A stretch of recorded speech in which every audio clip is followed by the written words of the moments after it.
Hello there guys, welcome back to my channel. This is your Tito PJ and this is another episode of Tito Mo Talks. Dito na sa Tito Mo Talks. Magandang gabi mga pamangkin and mga katoks. Right now, I am very excited. Alam niyo kung bakit? Dahil hindi medyo mga normal na usapan ang gagawin natin for today. Kasi ang kausap natin for today is si Mervin. Si Mervin ay very viral at very trending sa mga panahong to. Actually, kailan ba nangyari tong pag-uusapan natin? Parang days lang ang nakakaraan. Relax!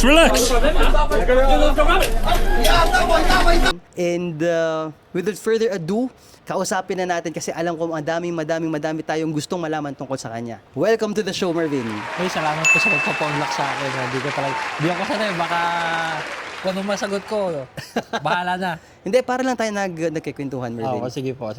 Kamusta ka na? Gusto ko Medyo- malaman kung kamusta ka after doon sa nangyaring bakbakan nyo sa Roma. Ako tatanungin personal, Oo. overwhelmed talaga ako kasi hindi ko makunting kung ano yung nangyayari sa akin ngayon eh.